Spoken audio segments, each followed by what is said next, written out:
right. Welcome back to Fund Your Future with DRS. Jenny, I've gotten a lot of feedback from listeners, well, most of my friends and family, about that we need to plug our email address more often so people know to follow and contact us. So drs.podcasts at drs.wa.gov.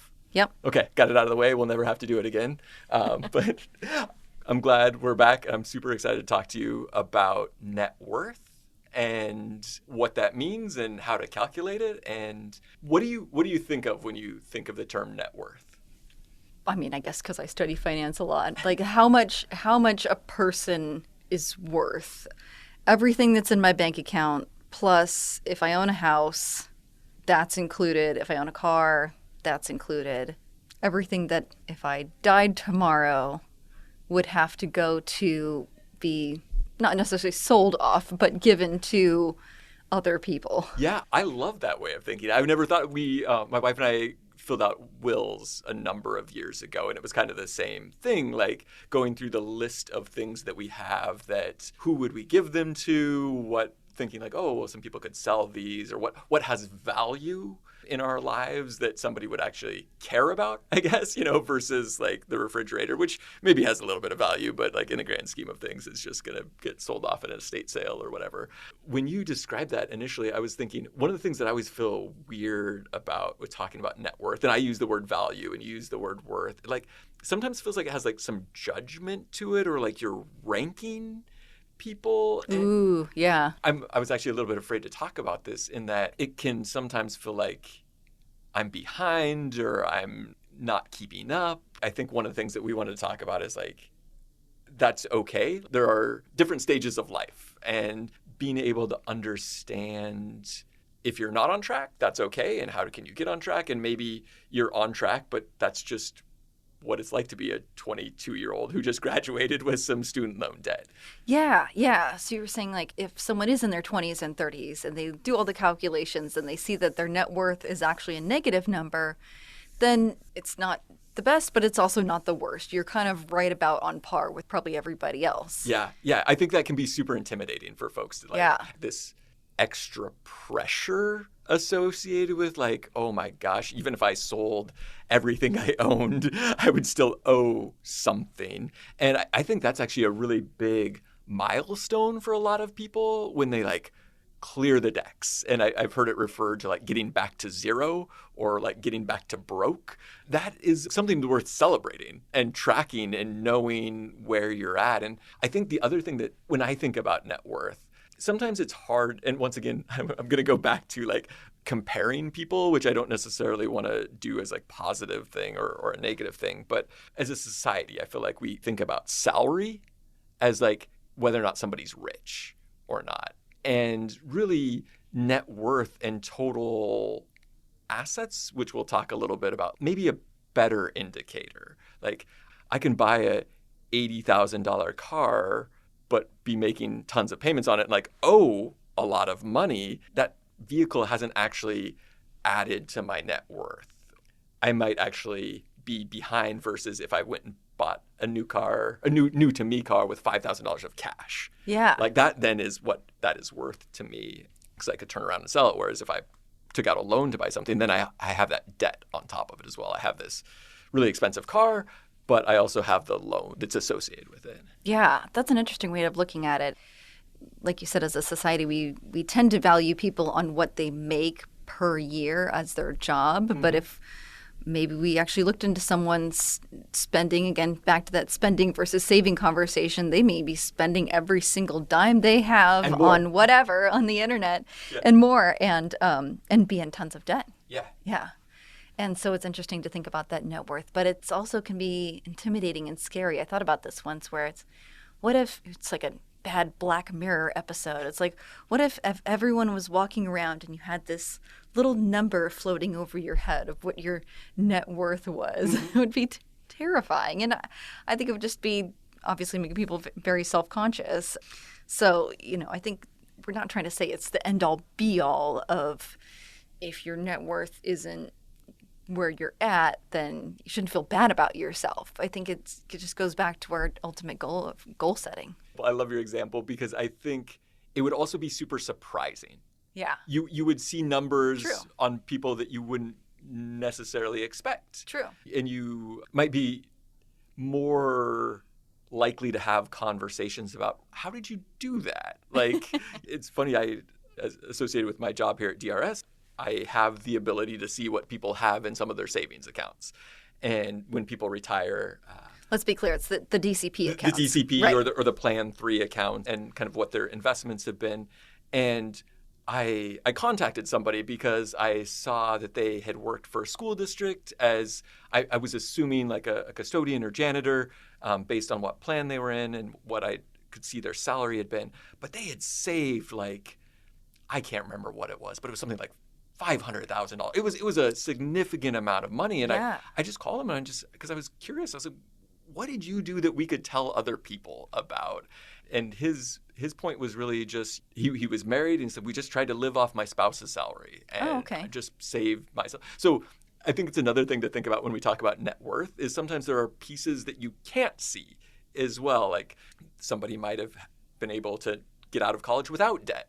True. And so they had this different kind of maybe head start or started in a different lane than somebody else. And so I think that's sometimes difficult to compare person to person that way. Definitely. And obviously rent is a big one too. So if you're able to live with your parents or live with a sibling and you're not having to pay rent, obviously, then you could put probably a lot more money of your income towards something like a DCP savings. Yeah, I always go back to like most people, their three biggest expenses are housing, food, and transportation. Yeah. And if you're able to knock one of those out, like your example, I think is a perfect example of living with a parent, or I'm maybe more unique in society in that I walk to work most of the time. So I really cut my transportation expenses. If you can cut one of those big three expenses in a significant way, you can really kind of supercharge your savings in a way that most people might not have the opportunity to or might not think about doing. And I know we've talked previously about savings and spending, and I think that's the other thing, that people are in different circumstances and your life circumstances can change. I don't know what your experience was like when you got married, but like you go from having some fixed expenses that then just got cut in half because now you're sharing them possibly with over two incomes. And the reverse can happen too. If people get divorced, they're used to having certain expenses and now they've got to figure something else out. And those can be pretty significant shocks to what your saving and spending are, which then can have an impact on your net worth. Yeah. Or I was even going to say too, where when I got married, then it's also, yes, we can consolidate some expenses, but then also there was all of the extra added expenses too, where I'm trying to think of a good example, but extra spending with food or something that your spouse may overpurchase and then all the, this starts all the arguments of, well, why did you buy that? There are different expectations because you've got your kind of normal standardized budget that you've been used to for some time, and then that changes, and it may change one way or the other, and each person might feel differently about it. Yeah. It goes back to your example of like living with your parents or living with a sibling or living with a roommate, that those different circumstances or experiences can have really, really big impacts on what your overall savings is going to be and what you have available to save, which will then, once again, have a big impact on your net worth. So, Seth, what do you use to track your net worth? I'm pretty old school. I'm not using like a pad of paper and a pencil or like putting it in a file, but I use Google Docs, so just basically kind of like an Excel spreadsheet. And once every 6 months, I log into all my accounts that have value in them. So my checking and savings account, my DCP account, my Roth IRA account, those different accounts. And I also do the same thing with my wife's accounts. We just put them all listed in our spreadsheet. I've got a row for each one, and then put the number on either July 1st or January 1st. Those are the days I pick because they're easy for me to remember, and put all those in there. And then what else do I put in there? Okay, so I put in my home value. Okay. So we own our home and put in what the projected worth is. And one of the things I think is about tracking your net worth. It's sort of like how much detail do you really want to go into? And it's helpful to be consistent. But like when I look at my house values, sometimes I had previously been like using Zillow or Redfin, and then I was starting to use the county assessor value, assessed value. I'm not sure which is the right or wrong. And I think at some point it doesn't really matter. It's just like you pick one and you stick with it. Right. Yeah. So I just put all of those sorts of things in the spreadsheet. And then usually like every 6 months or every year, I'll remember something else that I should add, or I've sold something and then take that off the list. Yeah. So what about you? What do you use? I guess I'm a little bit more new school. I use mostly mint.com. And I know that I've mentioned that in a previous episode. I use that mostly for budgeting, but it is nice because they do have, you can put in different assets, your car, your car loan, and your home. So I have it pulling the data from Zillow is what they use. They'll pull in the latest data from Zillow to estimate your home value. From a budgeting standpoint, I usually go in and check my transactions once a week or so. Mm-hmm. I haven't been as finicky about the net worth. I don't think I've put in the value of my car, and I don't think I've put in my home loan. But I kind of know those things in the back of my head. I'm more just interested about tracking what I have in a savings account, things like that. So I'm not too concerned. I try not to get too obsessed with it. Yeah, no, I think that's really reasonable. I think one of the things that I oftentimes worry about, worry might be too strong of a word, but when we interact with people as DRS, sometimes folks who are checking their account balance, their investment balance every day or every week, and seeing things go up and down and feeling really nervous and anxious about it. And I get when people are getting close to retirement, that's like money you're going to live on. So that can be a source of anxiety. And I think one of the things I wanted to have as a takeaway for this episode is hopefully this isn't a piece of anxiety, but like when you're tracking your net worth and thinking about that, and it could be intimidating if you've got a lot of debt or if you've got a lot of student loans and all of these things kind of added up. But it's a way to also see like, hey, I'm making progress. I'm adding to my retirement accounts. I'm adding to DCP. I'm paying off my debts and loans so that those amounts, though they still exist, they're getting smaller.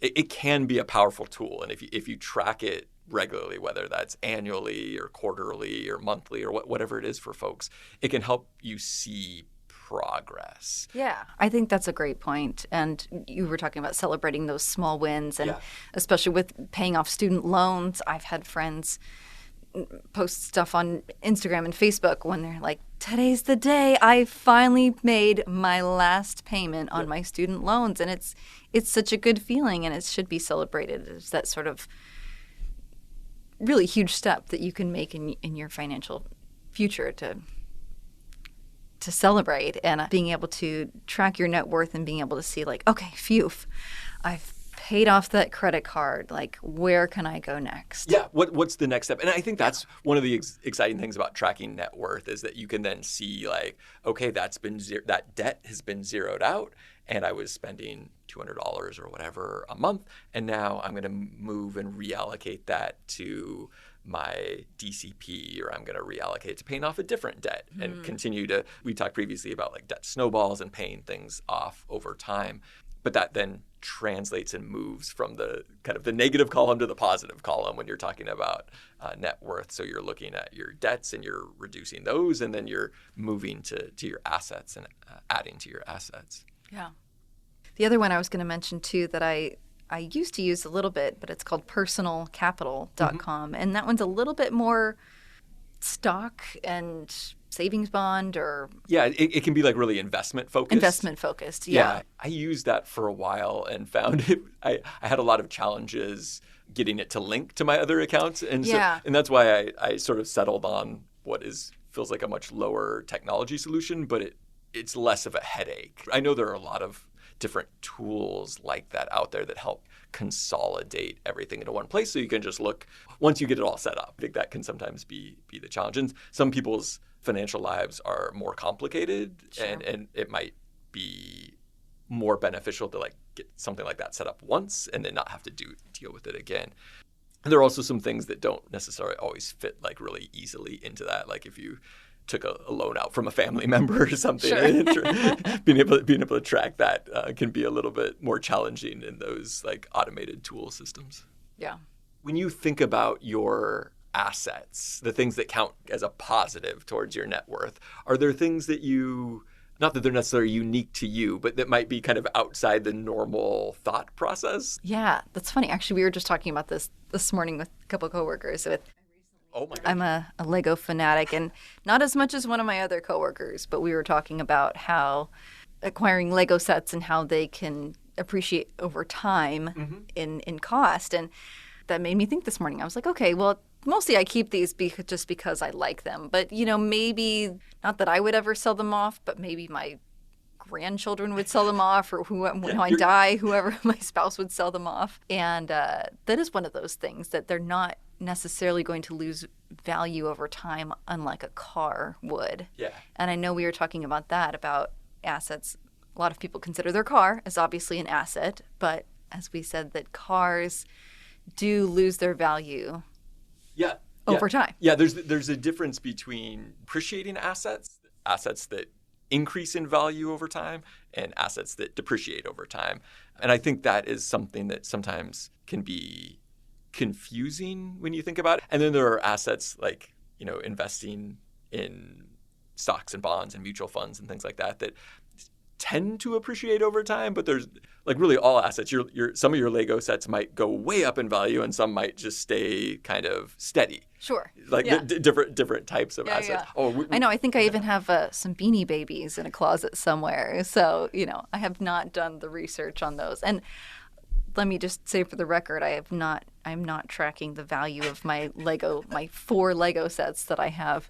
But it's just one of those things like, okay, yeah, maybe this would be, it's not why I'm keeping it, but maybe it would be worth value someday. Yeah, and that's, I think that's also a good thing to consider, kind of like when you're at different stages in your life, things like might make up a bigger percentage of your net worth. I know when I was younger, I used to ride road bicycles, and some of those can be like, thousands of dollars easily to start off with, and then you're talking about like high-end bikes of $5,000 or $6,000. And if you're just getting started in life and you have an asset like that, you would probably count it towards your net worth. Whereas a person who's in their 60s or 70s who's riding a bicycle like that might not even think twice about it in terms of like their overall net worth. And I think that probably is true with vehicles as well. Like for a person who's really reliant on their vehicle, or it's a big part of their overall asset base, that they might count it, whereas somebody who's older might not consider it.